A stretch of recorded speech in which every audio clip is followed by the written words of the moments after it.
too.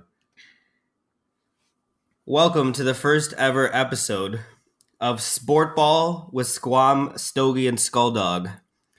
I'm Skulldog, which is short for my actual name. Long for your actual name, excuse you. Sorry, long for my actual name, Dick Triggle. But short for your other actual name, Skulldog Millionaire. Exactly. Even though I've never seen Slumdog Millionaire. Fantastic film. Incredible film. And here with me today, I have Stogie and Skulldog. What? Oh my Who god! are you then? Two Skulldogs. Here with yourself is yourself. Quite impressive. Stogie and Squam. I mean, would you guys like to introduce yourself for the masses? Certainly not.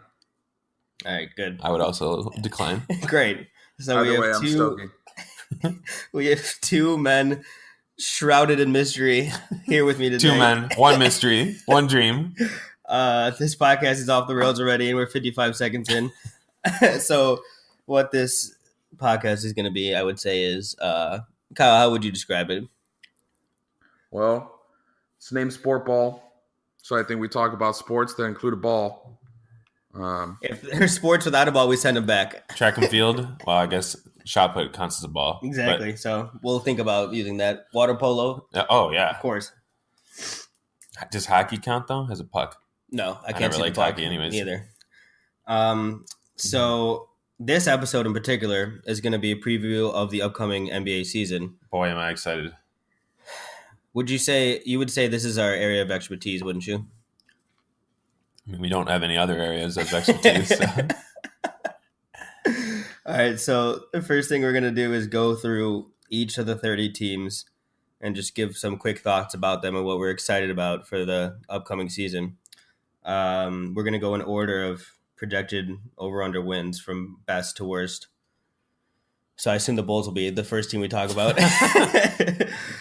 All right, so you guys ready? I was born ready. All right, so the first team, as you might expect, the Golden State Warriors, over-under of 62 wins. Sheesh. Should we pick the over-unders? Oh my God, he's throwing a wrench in the plans immediately. Sure. Kyle, why don't you go ahead and tell us what you think about the Warriors? Well, first, if I need to go with an over-under, my initial reaction is over, mainly because if they wanted to, this team could probably win 75 games. Yeah. The problem is they don't need to, so there's no point in doing it. Yeah. But the addition of Boogie is interesting. I think people are kind of overreacting to that because I honestly don't know how many minutes he's going to average a game. Mm-hmm. Like, they're best when they're running their small ball lineup, the death lineup. So really, I could see Boogie coming in with the second unit, maybe averaging 20 to 22 minutes a game, and that's about it. Like he got injured last year on a team where he probably will never win a championship. So what's the best thing to do coming off an injury? Go to the best team in the league and ring chase. So I think. Do you think he'll be happy with that though? 20 minutes on the bench. I feel like that might cause some problems. yeah, Not that I'm saying it's not the best thing to do. I'm just saying. It's also not going to be playing until after Right. the All-Star break. So they do want to ease him in. Yeah. I feel like I haven't even allowed myself to think about the fact that the Warriors got arguably the best big man in the league like last year. I mean, I know he's coming off an Achilles, but Right. still, I haven't really wrapped my head around it. I think I feel like there's been so much Warriors fatigue, Mhm. even like already. And I wonder, did everyone like hate watching basketball when MJ and the Bulls were making their Right. runs? 'Cause I feel like no. Yeah, like maybe we should just sit back and enjoy this Yeah. momentous time in the league when everyone was trying to beat the Warriors because they had like three of the greatest shooters of all time. I agree wholeheartedly. And personally, I'm not tired of watching the Warriors. They're still one of my favorite teams to watch. They play such a beautiful brand of basketball. I feel like they would be more entertaining to watch than MJ's Bulls because of just the passing and the cutting, and it's very aesthetically pleasing to watch for me. And I think it's fun when there's one team that everyone else is just solely focused on beating. It's like an interesting storyline to see if they'll ever lose. Kyle, you hate the Warriors, though. We know this. True. I just really hate Steph Curry. And Kevin Durant's a snake. Steph Curry's like the most likable superstar. I will say that the one upper hand that they have is that they still have Sean Livingston on their team, who has disgustingly long arms. He's a disgrace to the human race. His arms literally drag on the floor when he's running. Never once has he missed a turnaround jumper. Never once has he missed a jumper inside the 3-point line. Yeah. All right, so I think that's enough on the Warriors. We all know they're good. The next team is the Boston Celtics. Oh, baby. Over under is 59 and a half. I'll take the over. They're not going to lose a game. Right. So 82-0. For the listeners who might not know, Seth is a bit of a Celtics fan. I mean, I think you could say we all are. Yeah, honestly. Well, Stogie's a Brad Stevens fan. We know that. Yeah, Brad's my boy. So just gush about the Celtics for a minute, will you? Well, aside from the Warriors, I'd say we're in the best position of any team in the league. We're easily the favorites in the East, and we still have like 17 draft picks in the next 2 years. I think, obviously, we have Kyrie and Gordon coming back from injuries. I'm not too worried about like there's only one ball thing. Like, I think they'll do a fine job of spreading it around. Us Celtics fans have a saying, in Danny we trust. I think it's also should be in Brad we trust, because I wholeheartedly believe he'll figure out the best system for making sure everyone's happy, gets enough touches, gets enough minutes. I feel like Gordon is basically just going to take over the Marcus Morris minutes plus a little bit more. And those minutes can just come out from a little bit from everybody else. And yeah, pretty excited to see us make a run into the NBA Finals. Kyle, what is the thing you're most excited about with the Celtics? Full bill of health. I'm trying to see that team with both Kyrie and Gordon Hayward healthy at least for 75 to 80% of the year. Yeah. I'm excited to see teams try to run a screen and roll, and we just switch the picks, and you're being guarded by Jason Tatum, and then Jaylen Brown, and then Gordon Hayward, and then Al Horford. And it's like every one of those could guard most positions and can guard on the perimeter, but are also like 6'8" or taller. I was shocked how good Jason Tatum was at defense coming straight out of college, because not that I watched a microsecond of college basketball, but I had heard that he wasn't good at defense. And I wonder if it's just Brad's system, or if he just has a good head on his shoulders and was able to learn. I heard, I think they played zone at Duke or something when he was there. Maybe that's why. Yeah. But, for me, Kyrie Irving is just the most aesthetically pleasing player in the league. It's between him and Steph Curry for people I just love enjoying. How dare you? I love enjoying. I love watching them dribble the basketball and make layups. Kyrie makes every easy layup look hard, which is exactly what I want. That's what I need from a player. So I'm excited to watch them. That's probably my top league pass team for the year, honestly. I agree. That's not a league pass team, one of my favorite things in basketball. Yeah. I don't have cable. Watching a Brad Stevens run team run a play out of a timeout. Oh my God! Never once have I think I've seen a miss. It always gives a wide open shot, and never to the person you'd expect. Do you think he's ever gonna run out of plays, or he just keeps thinking them up? Like, I think he steals them from other places. Like, he just watches so much video. Yeah. He'll be like, "Oh, Oklahoma State pulled up this play in the Pac-12 championship." Yeah. I don't think Oklahoma State's in the Pac-12. I was listening to another podcast recently, and Gordon Hayward was the guest. And do you think we could get Gordon Hayward as a guest? Oh, for sure. Actually, he's here right now. So. Let me text he just hasn't Gordon. spoken yet. Keep him quiet. But he was saying that once he decided on the Celtics and got there, and after the first couple practices, that they started practicing inbound plays, and he realized very quickly that they did all the ones from Butler. Inbound plays that they were running were slight variations from inbounds plays that Brad Stevens was running with him at Butler. Yep. Nice. And it's so funny too, because it'll just be like, "Oh, Semi Ojeleye wide open for three off the inbounds." Yeah. Okay, so we all love the Celtics. Let's move on to the next team, which is the Houston Rockets. Over By the under way, 57. I'll take the over for the Celtics Under. wins, whatever it is. Same. Their over under is Celtics. 81 games. So, Take the over. Rockets, I So, think. can I I don't know. can allow me to go on a rant about the Rockets? Would Okay. you? I'll allow it. I do not enjoy watching the Houston Rockets play basketball. All right. I said it. Next. So if Kyrie and Steph are at the top of the aesthetically pleasing list, James Harden is at the bottom for me.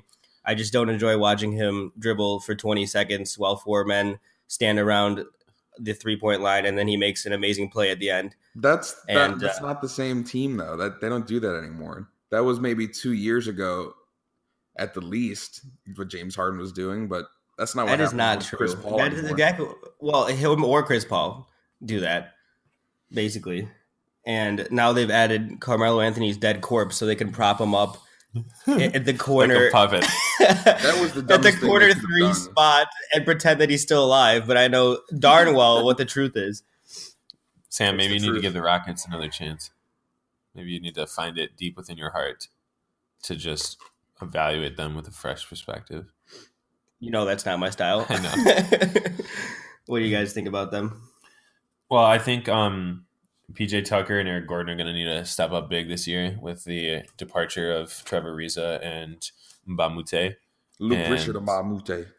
Indeed. That's one of the greatest names in basketball. And I also think, like, part of me thinks that they really should try for the 1 seed again because they need every possible advantage over the Warriors that they could get in the playoffs. Mm-hmm. But I also wonder if that type of intensity over the regular season last year contributed to Chris Paul's injury. So maybe they want to like take it easy for Chris at least. So I don't know. I think that their system will find a way to be really good, even with some key players leaving in the offseason. But I'm still kind of feeling like they missed their window of opportunity. See, I disagree with that because for me, people have been talking like they're not still the second best team in the West. Name one person who's been talking like that. You ever heard of a man named Dick Butkus? Because to me, everyone's like, "Oh, the Jazz are actually the second best team in the West." Name one person who And said that. and to me, it's the Jazz went on a 22-3 run or something last season, a ridiculous run that vaulted them into the playoffs even. And I mean, I don't think they're as bad as they were before that run, but I also don't think they're as good as they were during that run. Sometimes you just get hot at the right time, and I think they're more of a middle seed. And just because Houston turned Ariza and Mbamute into Carmelo Anthony's dead, rotting corpse doesn't You know mean they that they're say still that- not the second most talented team in the West. They sometimes say that the middle seeds are the strongest. Oh my God. You would Are they think still the talking highest seeds basketball? would be the strongest. Yeah, I mean, that's a decent point. I just don't.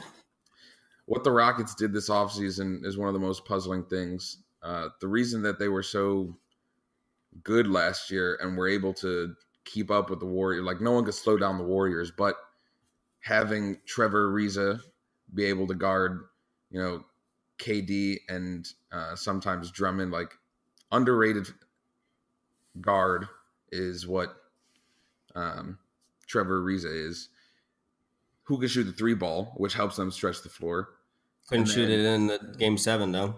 Yeah, well, no one could in the second half. So I think they went like 0 for 30 something in that second half, something ridiculous. Yeah.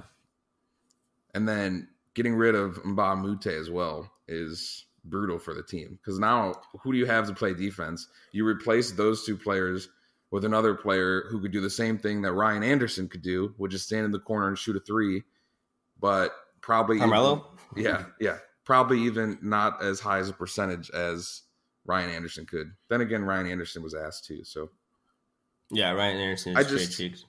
I don't know. Last year was their best chance of beating the Warriors, and as much as it pains me to say, they didn't improve enough anywhere to be able to do that this year. Yeah, they had a tough offseason. All right, let's move on because we Sorry, have 27 more teams to go through. The Toronto Raptors are next at 55.5 for their over-under. I have one thing to say about the Raptors. This is the key of their entire season. Will they finally succeed now that they've ridden themselves of the cancer of DeMar DeRozan? Or will his ghost haunt them forever? I want everyone sitting out there at home listening to this podcast, all 5 of you, I want you to know that I once had a nightmare that I had to name my firstborn child DeMar DeRozan. That is a nightmare. Yeah, well, I'm predisposed to hate this team because Drake is their biggest fan, and I hate Drake, as we know. So, Kyle, what do you think about the Raptors this year? I can never trust any team where they have a robot that laughs the same way that Kawhi laughs. So, that's fair enough. I'm completely out on the Toronto Raptors. Never have I been in on them, but I'm for sure out on them now. Really? However, Kawhi has looked pretty good in the preseason. So, yeah. I think they're the second best team. I think Kyle Lowry may have put on just a couple more pounds. So once we get Kyle Lowry back, then yes, we're please. rolling. I want him. I miss fat Kyle Lowry every night. Yeah, nighttime specifically. In your bed. Yeah. But skinny Kyle Lowry just doesn't. I mean, they're going to make the playoffs in the East. There's of course no competition in the East basically for a playoff spot. I could make a playoff spot in the East. All right, right, we probably could. Anything else to say about the Raptors? No. They're not even in this country. So, all right, let's move on to the Philadelphia 76ers, over under 54. This is the team I'm second most excited to watch, I would say. I'd agree with you. I love the Sixers, though. My question is, how big were Marco and Ersan for them? Don't you think, though, they could just pick up similar players the same way they did last year with buyouts? Possibly. Ersan was huge last year, though, because he drew the most charge calls in the NBA by a large margin. Really? I didn't know that. Yeah, he was a charge drawing expert. I think their off season, kind of like the Rockets for me, where you had an elite team or nearly elite team that had a little bit of a tough off season, but improvement can come just from the same players they had last year. They're so young that if they take a step forward, if Markelle gives them anything, that should be enough to at least give them the 3 seed. Will McCarl even finish the season with 2 shoulders? It's unclear. I'm not sure, but he did make a 3 in preseason. Well, not just a 3. He looks like he knows how to shoot again. His season-long case of the yips looks to be gone. That's honestly one of the craziest things that has the ever weirdest happened in thing that's ever happened in any sport. It would be like he forgot how to shoot a basketball. It would be like this year if Baker Mayfield started playing for the Browns and then realized he didn't know how to throw. Like, you're telling me I use my arm to hold this? Looked around and gets sacked every time. It's the weirdest thing that I've ever seen, but he's back, baby, and I love it. Between that and the Kawhi saga last year, that was a wild season. Yeah. A strange season last year, that's for sure. But yeah, I'm a big fan of the team still. Yeah, me too. Obviously, Joel Embiid is probably my favorite center in the NBA. The man's hysterical. Dario, I feel like he's too underrated on the team. Super Dario. He's just overshadowed by bigger names, but the man goes in. I think JJ Redick coming off the bench this year, which is predicted to happen. That's a very scary second unit. TJ McConnell, JJ Redick, Wilson Chandler, and then probably Amir Johnson, right? And then for the 15 minutes a game that Joel Embiid will be out, you got Mike Muscala on the floor. Yeah. So Amir Johnson could block a basketball a lot better than a lot of people can. Yeah, I think it's underrated. And Wilson Chandler, very good defensive player. Yeah, it's nice. So that's going to be nice in the second unit. He is long. And, JJ Redick's just a sharpshooter. So JJ, there's like 2 or 3 players in the league where if your team is playing them, as soon as they shoot the ball, you're like, fuck, that's going in. And it's like JJ, Kyle Korver. Philadelphia, I think, is my 2 seed coming out of the East. Clay. Yeah, it's between them and the Raptors. Seth, any final thoughts on the 76ers? No, I think it'll just be up to staying healthy and continuing to get better for the young players. All right, let's move on to the Jazz. They are over under 50 wins. Take the over. Are you going to take an under in any team, Seth?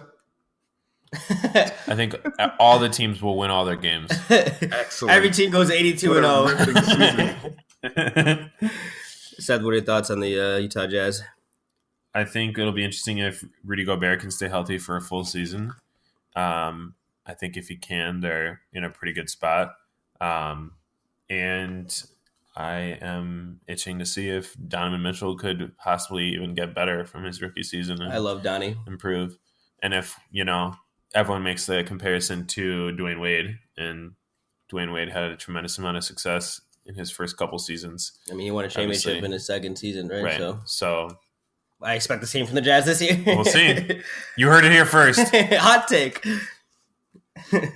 I'm interested to see, they didn't make really any changes over the offseason, so that just gives them a whole nother year and offseason to kind of gel as a team. And like Seth said, Rudy Gobert definitely needs to stay healthy. But what I'm interested in, I'm pretty sure they were one of the slower paced teams last year. And if this preseason was any indication, they were running as like one of the top 5 fastest paced teams. So if they're going to be running that much, kind of like a run and gun offense, I'm going to be interested to see how they do in that, because usually when that happens, defense suffers, obviously, because you can't keep up as much. So if they do end up doing that, it's definitely going to be intriguing to see how their defensive numbers change, and if they're able to keep up with the scoring output of other teams that want to run and gun. I am excited to see Grayson Allen trip 37 players this year, and I can't wait for the first time that Grayson Allen and Draymond Green square off. I think they might just eject them both before tip-off to be safe. That'd be smart. But I think it's going to be a fun team to watch. It's going to be a sneaky fun team to watch, because people are like, oh, they're so slow and just defensive-minded. But I'm excited to see what they have in store. Let's move on to the Milwaukee Bucks. 48.5 over-under. We're going to already assume Seth's taking the over. For me, I think there's 3 players in the league where I just expect them to do something spectacular in every play, and that's Steph, LeBron, and Giannis. I mean, the man can go from the 3-point line to the basket in, half a step? He can go from one end of the floor to the other end in 3 full steps. So his hand is the size of my face, and I won't even mention what body part is the size of my arm, but he's just a massive... Is that his penis, you think? No, I was going to say his left eyebrow. Oh, okay. Yeah. Right one isn't up to snuff. No. But I think... There's one place Giannis can improve, it's his right eyebrow, that's for sure. I think that with Coach Bud as Coach Bud's legit, I think. Yeah. Mike Budenholzer, he should open up the offense, get more pace and more space.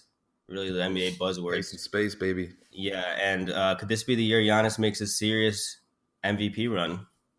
Well, I thought he was pretty serious last year, but yeah. He made a lot of jokes, though. Yeah, right. Kind of laughing and joking as we went along. I think the Bucks might be better without Jabari, to be honest. Just kind of like moving on from that saga. I think it's a little underrated that Jabari thought he was the franchise player, and then Giannis came in. And, I mean, I'm serious. Well, before they drafted Giannis, or before year, Giannis was Giannis, yeah. He was going to be the face of the franchise, and that probably kind of takes a toll on chemistry. So, yeah, and being injured 80% of every year doesn't help him. But. We were talking about our love for Ersan. You know where he landed? In Milwaukee. Right in beautiful, sunny Milwaukee. I think that's definitely a step up from Jabari. Yes, definitely a step up from Jabari. Hits threes. Led the league last year in charges called again. 4? Would it be 4 or again? He drew a lot of charges last year is what I'm trying to say. He drew them on with a pen and paper, or yeah, he's a good artist. Oh, okay, and they haven't had that in Milwaukee in years. That's what they need. All right, I think. Well, hold on. First, Brooke Lopez too. Oh, A yeah, lot of people true. forget that they got Brook Lopez. That's Brooke the big. Crook. Mhm. Lets them finally stretch the floor a little because that man is probably the best 3-point shooter among centers, I would say. Well, I mean, He's not. Kristaps, but he's injured. He's not a center either. He's a Yeah, power he's not forward. center, he's Kristaps? power Yeah. forward, You're telling me yeah. Kristaps is a power forward? Yeah. He plays power forward more often than he does center. Bet. All right. Who plays center for the Knicks then? Enos Kanter. Enos Kanter is Enos- basically Enos. a power forward. I mean, it's essentially there's really no difference between. He's listed as a power forward. He is a power forward. Yeah. He's He is also 7'3". I don't 7'3". if I you know. He should play center, but he doesn't. So either way, I'm just saying, I think Brook Lopez is a big There. addition to a team that's never really had a center that could do anything. Agreed. All right, let's go. Let's talk about the Oklahoma City Thunder, 48.5. Kyle, I got my go favorite ahead. player. Can you just go ahead and gush about Dennis Schroeder, please? German chocolate That's cake. Schroeder. Excuse me. I love the man. He was one of my favorite players in the NBA. Still is when he was on Atlanta. I wish he would have went to a team where he would have been the starter, but man, he's been electric in the preseason. I don't really know how you keep him off the floor, so they might have to just bench Russ and have him come in with the second. Seth, Odds are that happens. Seth, do you want to tell him or should I that Dennis Schroeder's ass? I think you should. Okay, What Kyle. about his ass? It's beautiful, like the rest of him. I'm Either excited for the Thunder this year. Yeah. They lost the dead corpse of Melo, so they don't have to spend the effort of propping him up in the corner and pretending he's human every game. That should be at least worth 5 wins, I'd say. What do you Yeah, think, Seth? I mean, I still feel like a team where Russell Westbrook is your best player is difficult to win, like a championship. Plus, they have Paul George, who's poor man's DeMar DeRozan, if you will. Wouldn't he be a rich Meaning- man's DeMar yeah. DeRozan? But a poor man's in the sense that DeMar is really terrible and he's only slightly terrible. So if you're looking for someone who's terrible, he's a poor man's DeMar DeRozan. Why are you looking for someone who's terrible? I mean, the Spurs were. All right, so anything else to say about the Thunder? I think it'll be important to see what happens with Andre Roberson because he was Oh, yeah. huge for them defensively. He was like I a don't think- shutdown player, and he's still injured. He has some knee problem, but otherwise, I don't think they do worse than last year. If anything, they No. only improve. So Yeah. I think it's a bad sign for a team if you lose Andre Roberson. Suddenly you're like, we can't beat anyone.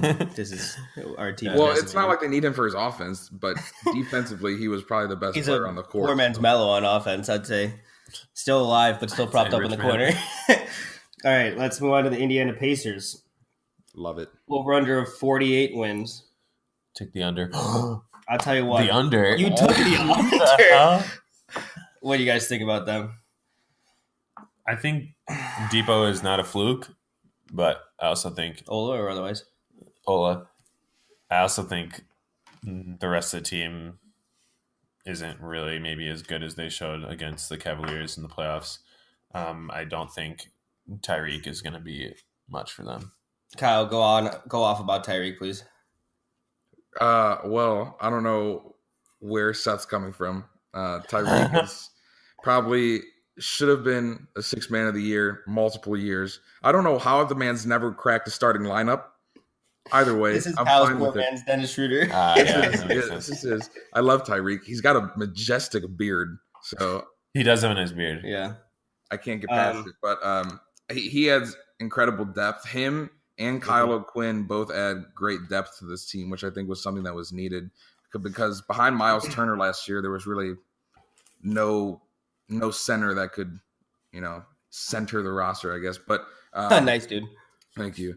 Domantas Sabonis, I think has a love huge year. And then even after him on the depth chart, TJ Leaf has looked really good in the preseason and stuff too. And they've been giving him minutes. They wanted to see what he could do with the second unit and starters. So if Thaddeus Young ever needs, has any injury or anything this year and needs time off, they're a power forward spot. I feel pretty good about still with Sabonis and Leaf. And then Dougie McBuckets, you never know what's going to happen with him. He'll probably average around just not 15 good, to though. 20 minutes, take about 5 shots, and miss almost all of them. So we know exactly what's going to happen with him. You're not talking about an elite team when you're talking up TJ Leaf as something that could really push him over the edge. Yeah. How dare you? I'd say their last season wasn't a fluke, but I don't expect them to really vault to the 3 seed or anything. No, but they'll be a 5 or a 4 or 5 seed. Yeah, agreed. Let's move on to the Denver Nuggets. Love this team. So if there's 2 things I have a hard on for, it's Denver and it's Nuggets. It's chicken nuggets and it's Denver, Colorado. Am I right, folks? No, it's big men who can pass and fat superstars. So what we have here is the perfect mix in Nikola Jokic. I don't know if that's how you pronounce his name, but I believe it's Jokic. I like to say Jokic. Like you're itching your jock. But yeah, I'm very excited because that was him my here. fantasy name last year. Yeah. What is my Jokic? What do you guys think about the Nuggets? They are a popular team to like. I'm going to zig when others zag. I'll take the under on wins for the Nuggets. Oh my God, you heard it here first. Say the over-under was for their wins? 48, I think. 47 and a half. Give me the over all day. Yeah, same. Yeah, I love this team. I think they're fun to watch, but I am just not convinced. I feel like they're like a poor man's former Grizzlies. Whoa. Like the Grizzlies never had any type of offensive output like this team has. I think they're like a poor man's Grizzlies if you turn them upside down in upside down world. Because they play so fast. Yeah, that's what I meant. Yeah, okay. Obviously. I'm sorry. You didn't know we were talking about upside down world? Yeah, they're going to play fast, and they're not going to play much defense, so that should be a good team to watch. Trey Lyles, 6th man of the year. All right, let's move on to the next team, which is the Los Angeles Lakers, over under 47.5. I'm going to tell you why I'm going to do that over. I'm going to pound it. Pound it into the ground. Take the under. 47.5. Well, Seth hates LeBron now, so. If you gave me an over-under of 25 wins, I'd take the under. Sam just spit out his coffee.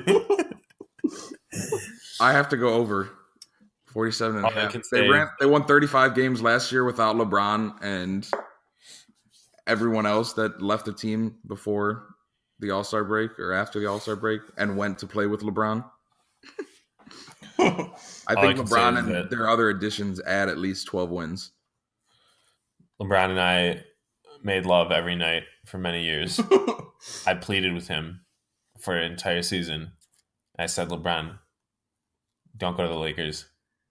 And what did he do? He went to the Lakers. So he's dead to me. I'm going back to just exclusively making love with Russell Wilson. And I'm currently courting Saquon Barkley, in case you're wondering. So LeBron's dead to me. I hate the Lakers. I'm never going to watch them, except when I do. I think for me, this will be a fascinating team. I don't think a LeBron team misses the playoffs. It certainly doesn't miss the playoffs. I'm pretty sure they're going to be in the Western Conference Finals. Yeah. They have to avoid it. All they have to do is avoid the Rockets or the Warriors in the first round. They beat the Rockets in the second round. And then they meet them in the second round when they're really hitting their stride, you know. But yeah, I'm excited to see how LeBron plays with the young kids, the young boys, the small children. He's having fun. The toddlers. Yeah, and how could you not? I love Brandon Ingram with all my heart. I do too. He's my tall son, and you know who I love a little more though? Who? Big Mouth Moritz. My boy, Mo my Wagner God, biggest mouth in the leagues. Seth, he has a bigger mouth. He's giving you a competition for biggest mouth. Yeah. Wow. Either way, though, I hope Mo at least averages about 5 minutes a game. Just let him touch the floor and see what it's like.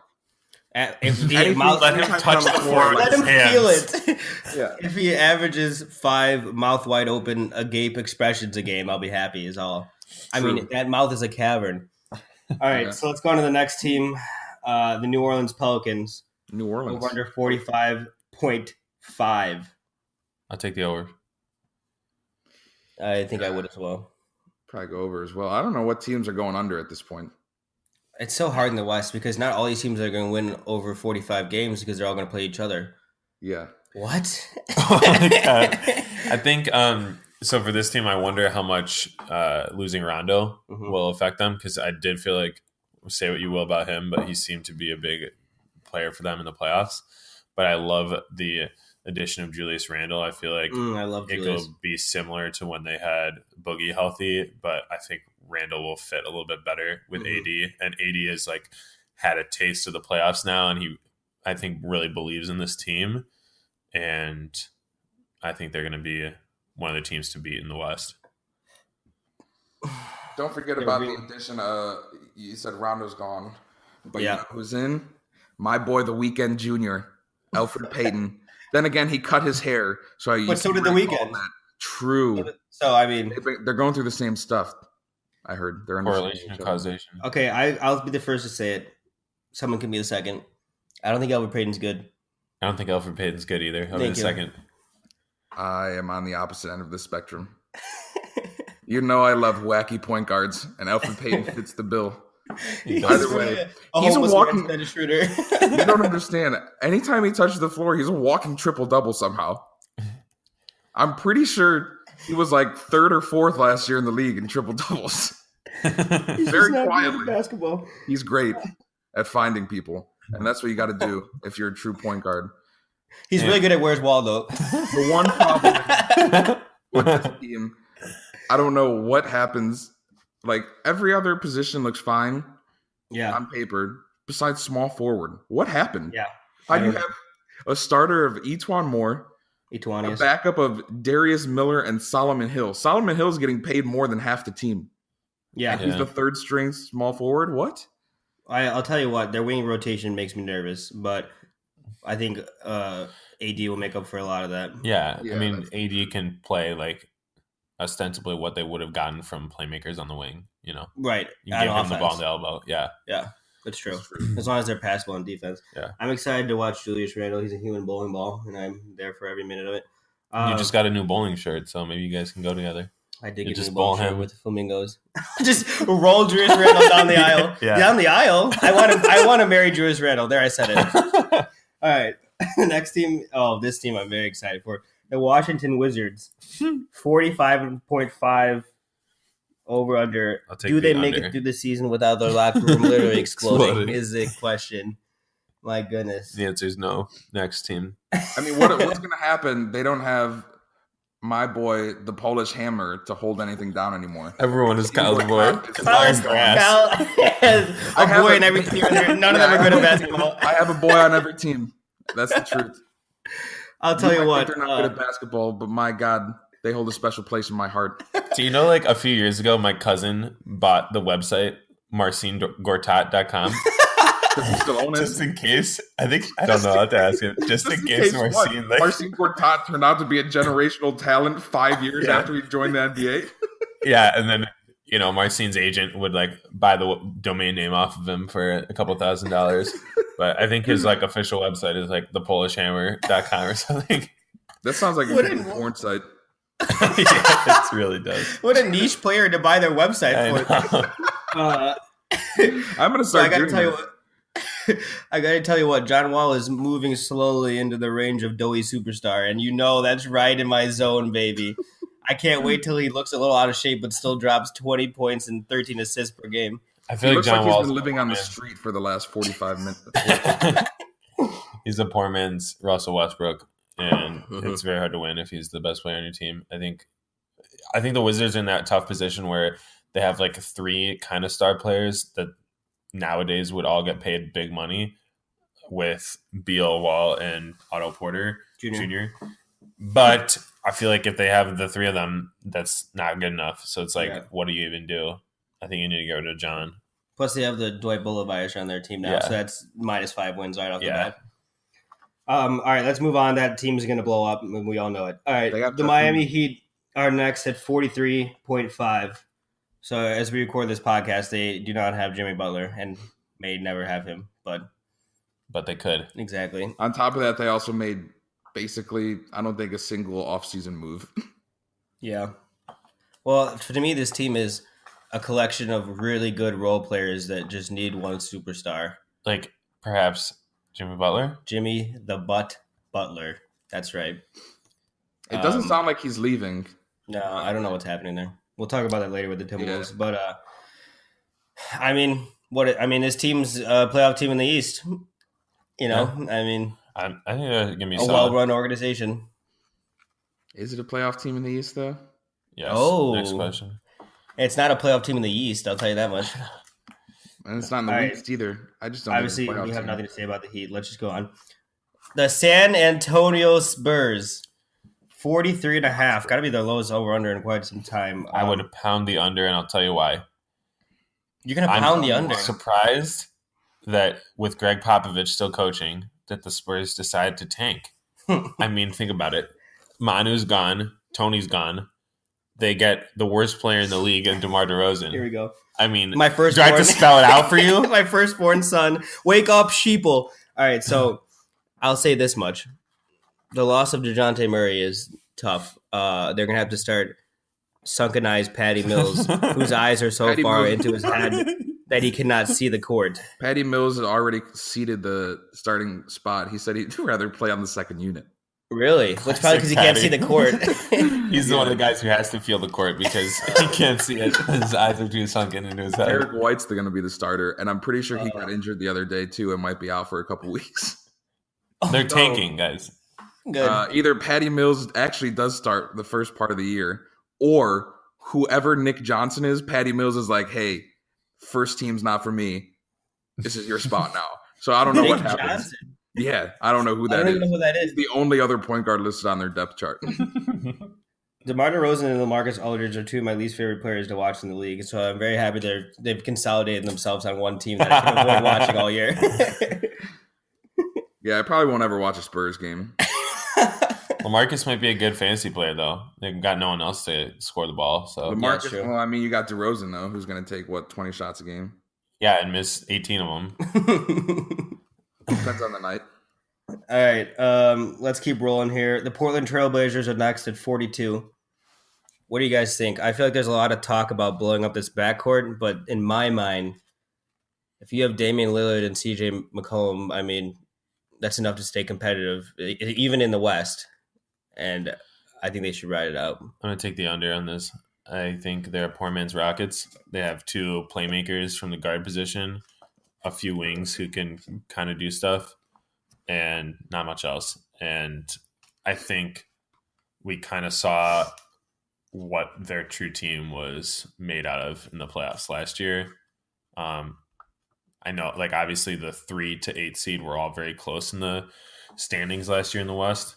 So I think it was kind of a fluke that they fell into that 3 seed. And yeah, I think the Lillard McCollum experiment has kind of run its course. I feel like from their position, you might as well just keep running it out there because it's their best chance of at least being relevant. But long term, it's not really sustainable, I think.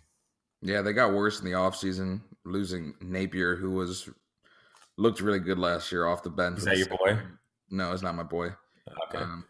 And Ed Davis, also not my boy.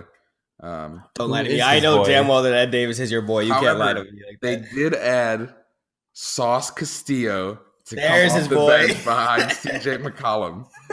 Every team's got to have a Stogie boy. Sauce Castillo is it. Nick Stauskas. Give him the hot sauce. I will say, so I feel like we often talk about either you have to be in contention for the championship or you have to tank. And I think what Portland has is a team that can be the 5 to 8 seed in the West every year, maybe a little higher, maybe a little lower, whatever. And, win some first round games, win some first round rounds. And I think for them, that's enough. How many It's first a small round rounds market. are there? 7. It's a small market. They just want to be relevant. So I think that's kind of why they've stayed the course like this, whether that may be right or wrong. But I think it's fine for some teams. No. All right, let's move on to the team. Their locker room literally might be on fire right now. I'm not sure. The Minnesota Timberwolves, over under at 41.5. Under. Will Jimmy Butler be on the team in January? What do you think the odds are? Yes. I asked for odds and you said yes. I mean, it gets more and more likely by the day, I guess. I mean, Jimmy just obviously had that practice where he took a bunch of bench players and beat the starting lineup repeatedly and then walked out of the gym afterwards. Okay, I feel like everyone's like glorifying what he did. I don't understand why no one's like saying no one's no one has the gall, no one has the gumption to call Jimmy Butler out. I'll do it right here on this podcast, okay?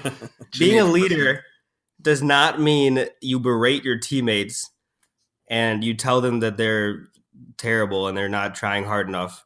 Being a leader means picking up your teammates and supporting them. And if I was on a team and someone who I considered our leader walked into practice, took over the practice, yelled at us, and just completely derailed everything, and then just walked off without saying a word, I would be disheartened, and I would not want to play with that player. I think he did hold a players only meeting where he said that his problems were with management and not with his teammates. But I agree with you. I think he's turning into quite the Kobe Bryant form of leadership, where he doesn't understand why everyone else on the team isn't as motivated and as like obsessed with perfecting their basketball craft and winning as he is. And he can't, like, he takes out his frustration on his teammates, and just like can't exist in an environment where everyone isn't as ridiculously motivated as he is.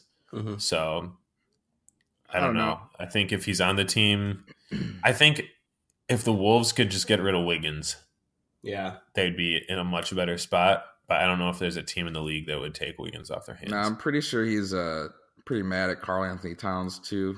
He should have got a contract like that. And that's kind of like the root of everything is Jimmy wants to get paid. He's played like a player that deserves to be paid. So I've loved him ever since he was on the Bulls. I love him even more after what he just pulled. Just basically running through practice with third stringers, people that have probably never touched an actual NBA court, and destroying the starting team. Like Patty Mills. Yes, just like Patty Mills. I don't know. The team's just a mess, though. So yeah, I mean, I don't have any hopes. Jeff Teague, worse in the league. They should be starting Tyus Jones, and Thibodeau is just a moron. So I just don't expect anything good from a team that's run by Thibodeau. I've learned from my Bulls days. I'll say, yeah, I mean, I respect Jimmy as a competitor, and I think that he's a great player, and I would, I respect his competitive spirit. I just think it was disrespectful what he did, and I wouldn't want him as a leader on my team. As far as Tibbs goes, I don't understand when he got this bad at coaching. Did the league just pass him by? Always. He hasn't adapted to anything. The style's not the same anymore. This isn't the 2008 Celtics. As much as it stinks, it's not a defensive league. Sure, you can have some decent defensive teams, but that's not what the league's built on anymore. And running players out for 40-plus minutes a game, it's just not the way to go. I can't wait until they pick up what's his name? Who did New York just drop? Joakim Noah. Yeah, I can't wait until he picks up Joakim, and they just have oh my god, the Timberwolves a starting lineup of Derrick Rose, Jimmy Butler, Luol Deng, Taj Gibson. Because literally our starting five. Oh my god, so funny. Tim's just like any player that he's had on his team who was decent, he's like, yes, I need them again. I trust them. It leaks in the media that Tom Thibodeau is trying to get the Timberwolves mascot officially changed to the Bulls. Moved to Chicago. He calls up Kirk Heinrich, says, do you still have legs, Kirk? I need you right now. All right, let's move on. I'm going to warn everyone right now at home, I didn't write down the over-unders for the next 17 teams. So get ready for that. You can look them up. Take the over. All right, I'll pull it up right now. I want to spend 15 seconds on this team and no more. All right, the Detroit Pistons. Their ass. Next. Underrated. Underrated, you say? Yeah. Well, everyone's underrated for Kyle. Yeah. That's not true. There's players who are underrated. Not a lot of teams. But the addition, having a full offseason with Bro, I can't think of anyone's names right now. Blake Griffin. Joakim Noah. Yeah, Joakim. No. Blake Griffin, full offseason with them. Big. Andre Drummond added a 3-point shot to his game over the offseason, and that has actually looked good in the preseason. He added it in practice. He's going to be a top 5 center this year in fantasy. So You're always so high on fantasy, Andre. Yeah. I always love Andre. That's a Stogie boy. But the rest of the team, Stogie squad. I have no. You should put together your all-star Stogie Boy team. Yeah. Ooh, true. They can run with anyone. It'd be hard. There's like at least 30 players on the team. So I will say. I mean, well, depth is our strong point. Yeah. I will say 2 things about this team. Number 1, Reggie Jackson is a toad. Number 2, I'm not going to watch a single second of them play this year. Their over-under for those following at home is 38.5. I'll take the actually probably over, but I won't like it. All right, let's move on. I don't want to talk about them anymore. Los Angeles Clippers. If I had a team, a Skulldog team of all-stars, it would probably just be this team. I love all the players on their team, even though they're ass. I love Milo. Is it Milo or Milos? Milos. I don't love him that much. I don't even know his name. I just love the way he smokes a cigarette at halftime and comes out and throws full court passes. I love Montrezl Harrell because every time I watch him, he gets like 17 offensive boards and can't put any of them back because he has no offensive skills. And he has a silent L at the end of his first name. I'm always in for silent letters in teams' names. The over-under is 37.5. Give me the over. Yeah, I'll take the over on that. I don't really know what I would do. Team's kind of just in a void. Yeah, they are. Yeah, I mean, I feel like though if I was forced, I'd probably take the over too, but only by like a game or 2. All right, we don't need to talk about them anymore. They're ass as well. The Charlotte Hornets. Okay, go ahead. Oh, Charlotte Hornets over under 35.5. Whoa, boy. Also another boring team. Although Kemba does add a little spice. Well, if John Wall's a poor man's Russell Westbrook, Kemba Walker's a poor man's John Wall. So, truth. But yeah, could be all right. I mean, in the East, right? I think the East is gonna be better than you think this year. The first 5 seeds, yeah. But after that, I don't know. There's not much to say about the Hornets. All right, they might make the playoffs, but other than that, it's like whatever. They're gonna win a couple games, lose a couple games. So here or there. All right, let's take the next team, the Dallas Mavericks, 35.5. I want them to be good. Luka, baby. I don't think they are, but I want them to be. Luka has another huge potential for slightly overweight superstar, and I am all in. Yeah. I think it'd be nice to see Dirk do a little bit of mentoring for my boy Doncic. True or false, you were once in Dirk Nowitzki's driveway. True. True or false, you made love in that same driveway. True. With Dirk Nowitzki. True. Okay, just making sure. No, the first one actually is true though. And the second and the third. Yeah. And then the second one also happened and the third one as well.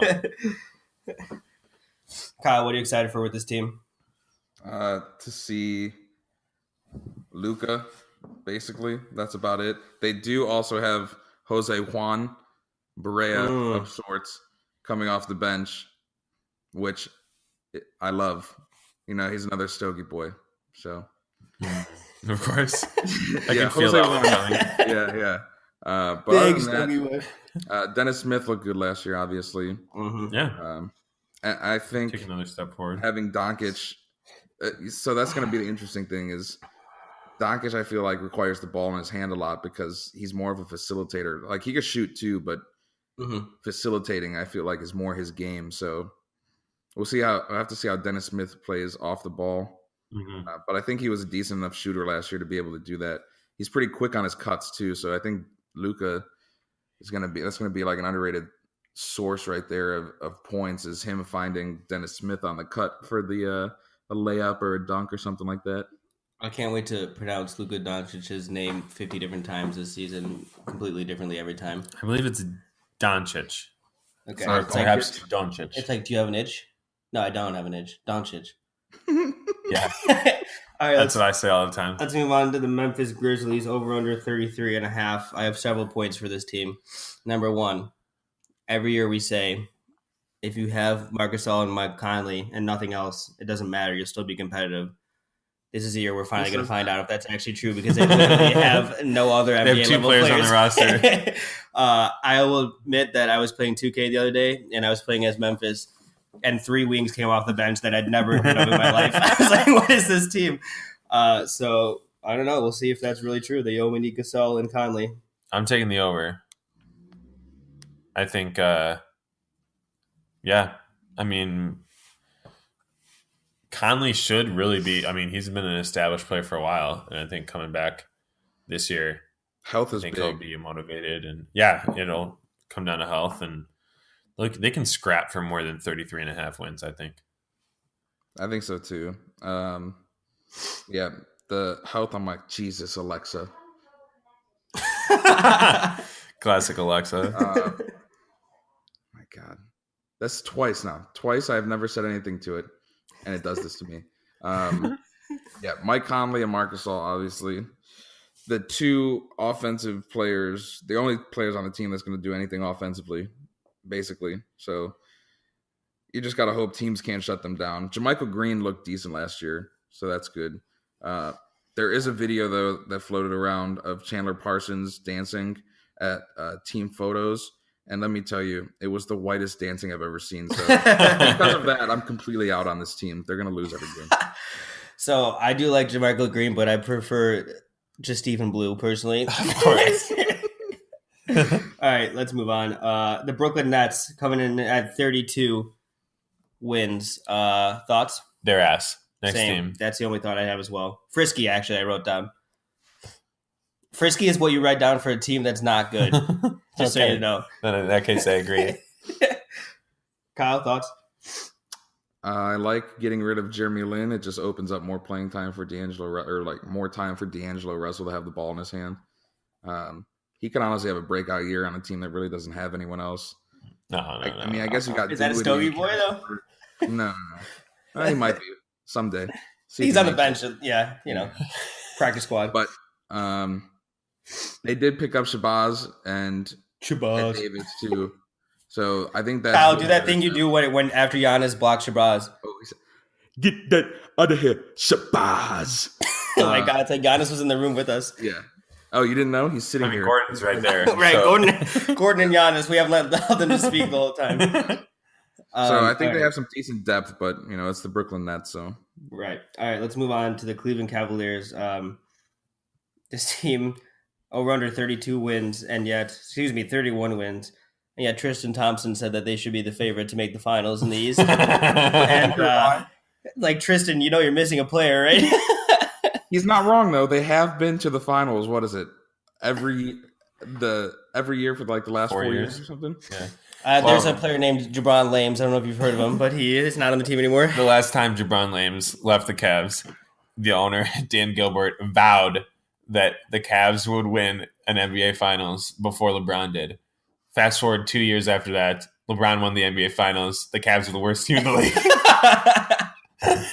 So, how many was the over for their wins? 31. I think it's going to be over. I think they're going to play scrappy. They're going to try to prove that they can win without LeBron, and they're not going to say that's 20 games less than they won last year. They think LeBron accounts for 20 games? Easily. Yeah. But is Minnesota Kevin Love inside there? Is he inside the Kevin inside of where? My womb? No. Yes. Can you peel back Kevin Love's skin and find a new Kevin Love that was preserved from his Minnesota days? You ever seen the movie Alien? Yeah. It's basically that. Yeah. I haven't actually seen the movie Alien.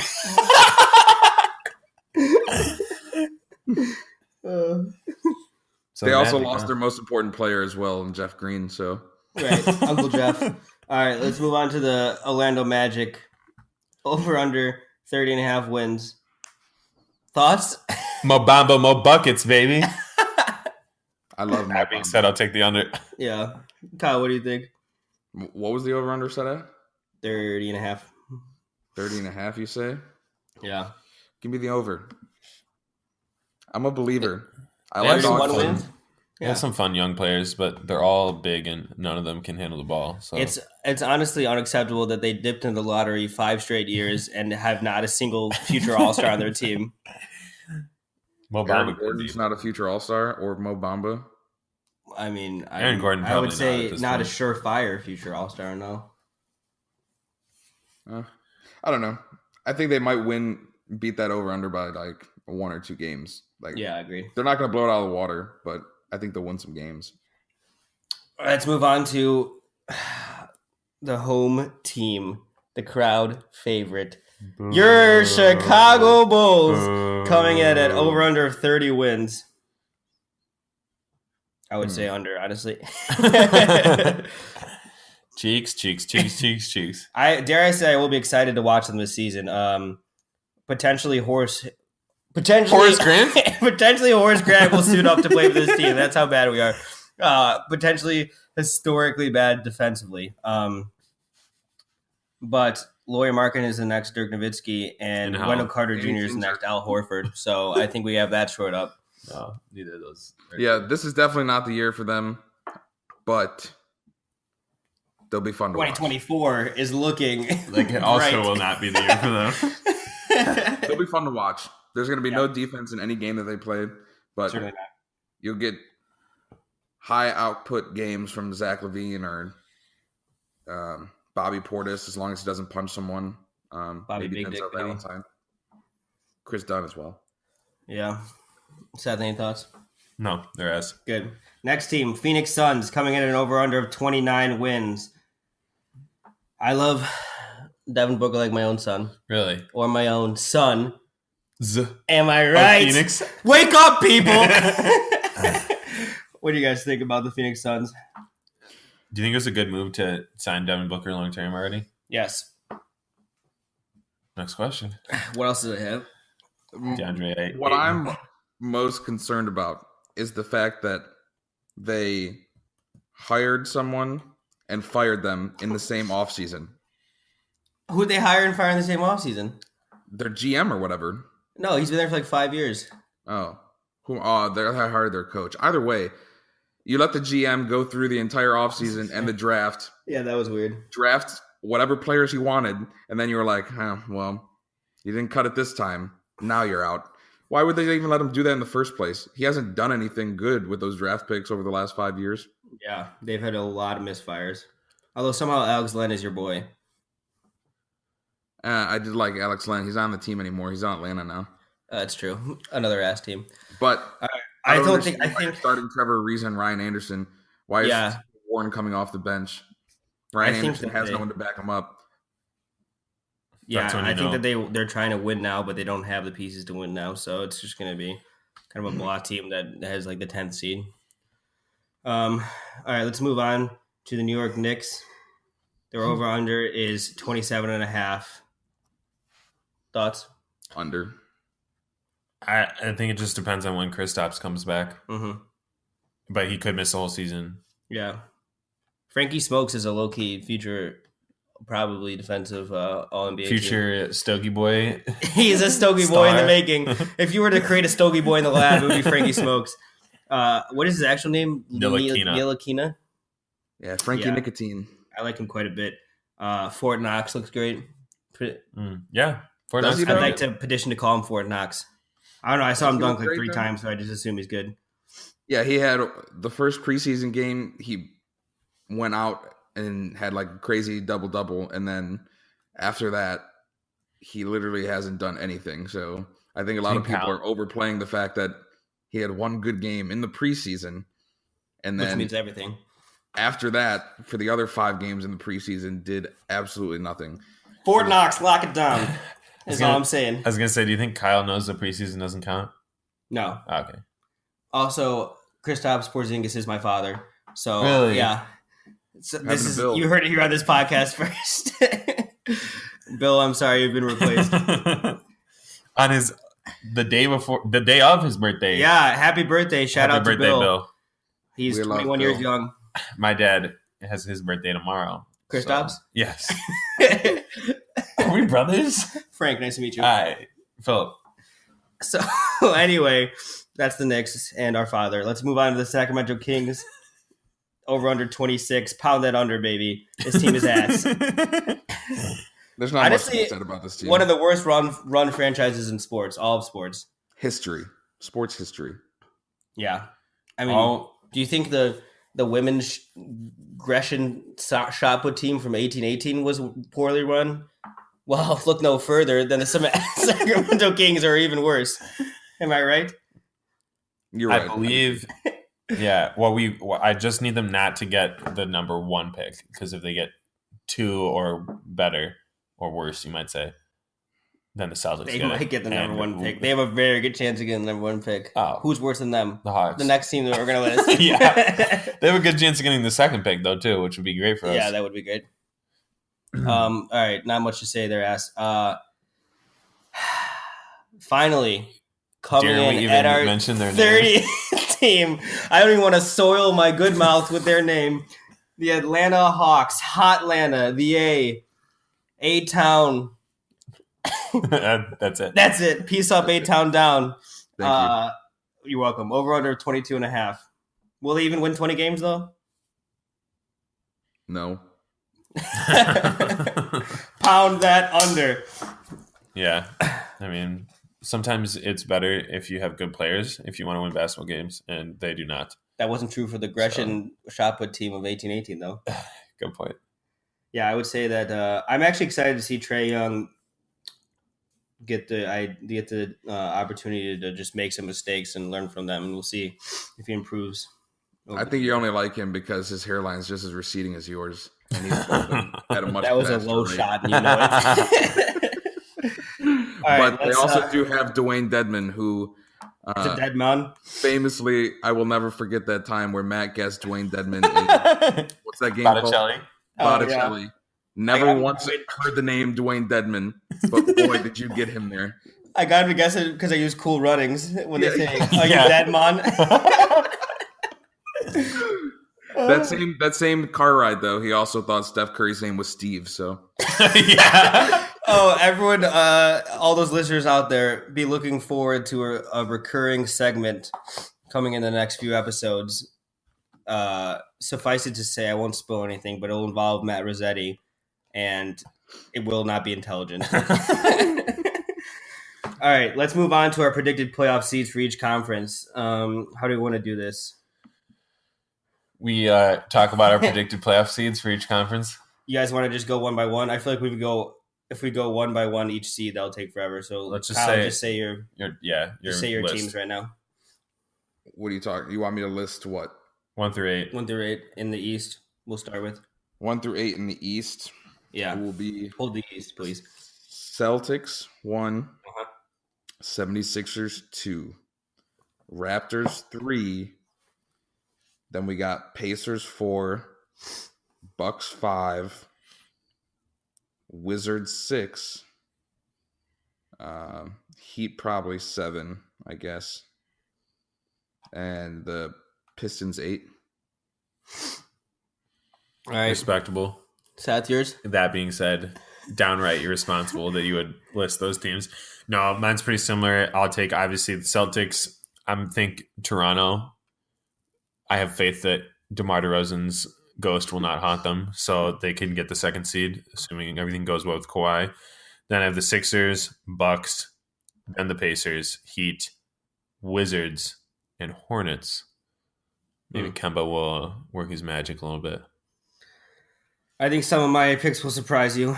Not the first 3, though.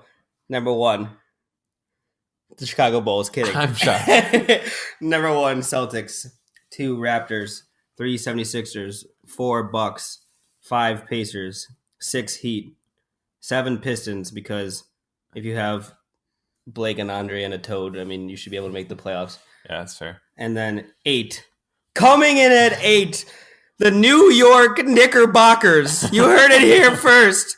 Okay. What's wrong with you? Here's the thing with the Knicks. They should tank, logically speaking, but it's the Knicks, so they won't. And they'll try really hard, and they'll be at like 500 when Kristaps comes back. And then Kristaps will push them into the playoffs. Push them, like, physically? Like they're the Knicks on the table, and he just pushes them with his. He goes all in, so to speak, and pushes all the Pushes players chips to in. the yeah. Yeah. It's like when I rolled Julius Randle down the aisle and wed him. And then get married. I will say, okay, Frankie Smokes and Emmanuel Mudiay. Both has. If they become NBA level players, this is a decent team. Also, when I type Mudiay into my notes, it autocorrected into nudist. So, I mean, if that doesn't tell you what you need to know, I don't know what will. Definitely does. Why don't we do the reverse order? So you tell us the Western Conference first. Here's my Western Conference. In the Western Conference, I feel like top 2 I'm pretty set on, and then from 3 to 10, you could tell me any order, and I wouldn't be shocked at the end of the season. So Kings at 3. Actually, I have Kings at 1. Oh, okay. That's what you meant, top 2. Yeah. So number 1, the Warriors. 2, the Rockets. We talked about. I feel like they're still the best team. 3, the Thunder. That's right, down under.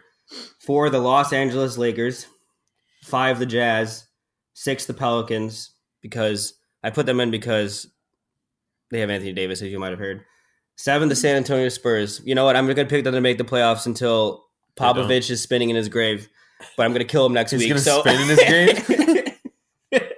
8 is the Portland Trailblazers because, as I said, if you have Dame and CJ, I think that you should be able to make the playoffs every year. But I wouldn't be shocked if, the Nuggets or the Timberwolves or any one of those 6 that are kind of on the cusp make those last 3 seeds. So what do you guys think? I have Warriors, Rockets, Pelicans with the 3 seed. Wow. Then the Jazz. Then the Lakers. Thunder, Nuggets. T-Wolves sneaking in there. Hopefully everything will be resolved. And then the Spurs, despite their best efforts to tank, will flop into the playoffs on Greg Popovich's mind alone. Spinning grave. Yeah. Kyle? Probably the Warriors, Rockets too. I agree with Seth with the Pelicans 3, Thunder 4, Lakers 5, Jazz 6, Nuggets 7, and the 8th spot is kind of a toss-up between the Spurs and the Clippers, but I think it's the Clippers this year. Interesting. Wow. I really feel like I can't remember a time. But I just think their chemistry is all screwed up and their locker room is absolute shambles.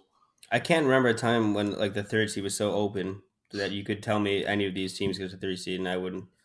Well, wasn't last year kind of like that? Like every... Yeah. So I remember. You can't remember last year. I have short-term memory loss. The 3 through 6 team were all the last 2 games of the season. Yeah. Decided Also, whether they were a 3rd or a 6th. Or... Yeah. I picked the Nuggets to go over 47.5 wins, but didn't have them in my top 8 seeds. So if you don't like that, you don't like NBA basketball. All right, let's pick the MVP. Like we get to decide right now. We are the 3 not our voters. Predictions, but we are the 3 voters for the MVP. Okay, nice. I'll say this much. Let me say this. Can I say something to you? Are you listening? Sit down. So I'm sitting right next to you. I think that Giannis or Anthony Davis have a great chance to win it this year. I think LeBron could win it every year. I wrote down this quote that I was listening to the Zach Lowe podcast yesterday, and he said, "I don't think you can build a conference where there are 8 teams better than LeBron's team." I mean, who else can you say that about? Isn't that the definition of MVP, basically? And it's most valuable player, actually. I'm sorry. I thought that this long, drawn-out quote was the actual definition of MVP. Yeah. That's on me. Forget that, then.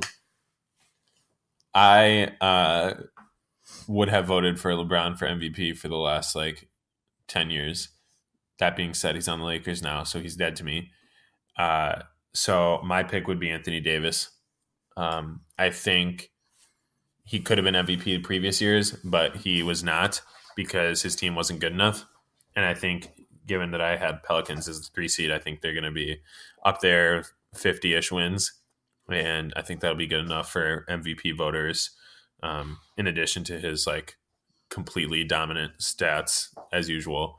And basically, he was basically Shaq last year, but didn't get the MVP because the voters are dumb. Well, we are the voters. Right. So now that we have given sole control over the MVP award, What do you think, Kyle? Yeah, I think it's probably Anthony Davis, but I think LeBron should win it every year. But the thing is, they refuse to do that, as we've alluded to. I wouldn't be surprised if he got it this year. That's true. On the Lakers, Yeah. if he brings With how Lakers much like the that 3 team's seed. going to improve. Like, think about this. We just talked about all the over-unders and everything. The Cavaliers won 51 or 52 games last year. Their over-under this year was 30. They're projecting that team to lose an additional 20 games because LeBron James left. MVP. 20 games, yeah. That's how valuable he is as a player. He provides 20 wins to a team. Oh, I'm sorry. I thought it was the most vaginal player. That's on me. Oh, shit. You're right. Yeah, I think. I think those are the top two in the running.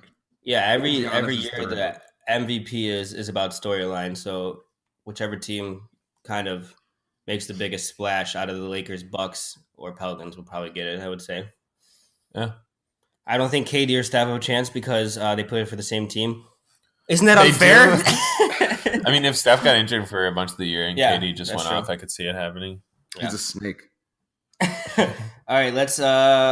This is it. The moment you've all been waiting for. Everyone sit down, shut up. We're going to tell you who's going to win the finals. Who wants to go first? Give us your finals matchup and finals winner. Finals matchup. Golden State Warriors. What? Versus the New York Knickerbockers. You never know. They're going to sneak in with the 8 seed. You never know what they could do. No. It's going to be the Warriors and the Celtics. I think the Celtics provide the toughest matchup for the Warriors out of any other team in the NBA. Definitely. If I want the Celtics to win, obviously, because I just hate the Warriors. If they do win, though, it goes all 7 games. And that just depends on their core players keeping a clean bill of health. But call me crazy. You're crazy. I'm picking the Celtics to win the NBA Finals this year in 7 You games. heard it here first. If I'm obviously it's gonna be Warriors Celtics, I think we all know. Yeah. If I'm speaking from the heart, I'm saying the Celtics are gonna win. If I'm speaking objectively, I'm saying the Celtics are gonna win. What if you're speaking from? What if you're speaking from your uvula? From my uvula, I'll take Celtics. Okay. Any other part of my body, Also the Celtics. also Celtics. Yeah. It will not surprise you to know that I have picked the Warriors versus Celtics for the finals as well. And I'll take the Warriors. Seems like a safe bet. Warriors. Jason Tatum Finals MVP, folks. Wow. Jason Tatum should be nowhere near a basketball. Don't you dare. I call me crazy, but I'm going to pick the team that has 4 All-Stars already and added one of the best big men in the league. So what? What does that make me? Yeah. I mean, I want the Celtics to win, but objectively, Will they? and Yes. uvula-wise. Sans uvula. All right, so that was our big NBA preview, summer blowout, all things on Spectacular. sale. Any parting words, parting shots, boys? I'm just excited for the season. Let's get this going. As am I, and I can't wait for my fantasy team that we're drafting later tonight to be completely trounced in injuries like they do every year. Stogie's squad, baby. You're not allowed to draft all 30 of your boys, though, just so you know. You can't have that many players. Stogie, who's your number one pick already going to be? Dennis Schroeder with the 7th pick. Obviously. Yeah, he's Sam going to already steal it leaked from me at 8. Sam, right. who are you taking at 8? Well, they say 8, don't be late. Got it. Better go bait. I'll take Andre Drummond. I have a second pick, so I'm taking AD or Giannis, whoever's still available. God, I'm so jealous. Unless number one pick take somebody else, then I really have a decision in front of me. What about behind you? No, the decision won't be behind me. Please. I have a feeling, right. Steph, that someone, 1 or 2, is going to pick James. Or wait, you're 2? I'm 2, yeah. Oh, never mind. I forgot who's number 1. They could take LeBron, though, honestly. No, they're not James going to take LeBron, but they'll Otherwise- probably take. I think it's between James Harden and Anthony Davis. You think so? Myself. But Also, did you see there's something about LeBron James Jr. saying that he didn't want to be number 23 when he played basketball because then people would recognize who he was. It's like, who's in the stands and they're like, all right, number 4, LeBron James Jr. I wonder who that is.